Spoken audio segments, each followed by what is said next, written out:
Okay, so think of training as a game that you and your dog get to play together. Just like Uno, just like chess, just like checkers. This is a different game. This is the scent sniffing game. So the number one rule is have fun and enjoy the process. Do not take it too seriously. Not only is it important for us humans to remind ourselves not to take things too seriously, but more importantly, your dog will not want to play with you if you are unfair. So if you ever played a game with somebody and they didn't follow the rules, became angry, or cheated?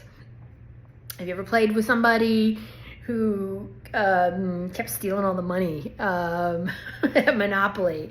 Or when you would steal their houses, they would throw a hissy fit and get mad, stomp all over the place. You're probably not playing that game with that person very long because it's not fun. It's not fun to play with somebody who's cranky. It's not fun to play with somebody who's unfair. It's not fun to play with somebody who's not engaged in the game. So remember that they're learning to play with you just as much as you're learning to play with them. So be fun, be here, be aware, be alert. If you get cranky or if you feel emotions arise because you just had a rough day, or they're not doing what you want them to do, or you have higher expectations than you should, take a minute, just take a breather, walk away for a minute, decompress, and come back when you're more centered. Because again, if you're not fun to play games with, your dogs are not going to want to play the game with you. The reason that dog training works so well is because dogs love to win. They love to win. They love to show off. They love to say, did you see me win? Did you see me win? They love to win. And they love it when you tell them how cool they are because they won. So fairness is super, super important. Dogs are incredibly intuitive and very much aware when the trainer is fair and balanced or unfair and inconsistent. For example, if a dog receives handfuls of treats one day and then 0 treats the next day, they will become frustrated and lose trust and engage less in the game. So keep it fair, keep it consistent.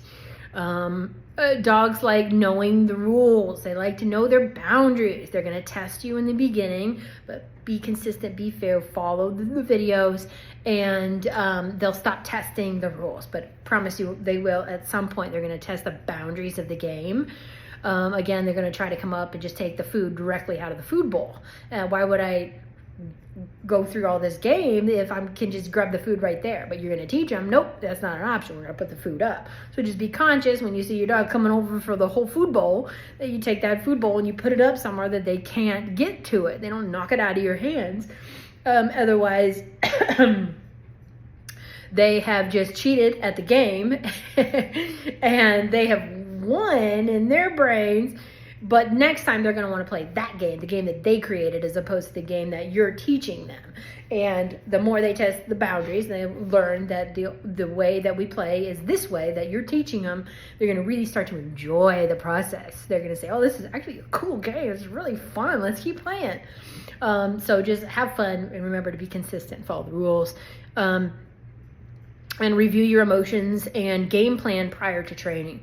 So really take a minute to focus on, hey, what are we going to do at this training session, so that you're clear, you're fair, and you have it in your mind of how you're going to respond when they respond or don't respond, and how are you going to react. So kind of visualize those game plans before you actually start playing with your best friend, so that you can make it a fun game and a fun experience for both of you.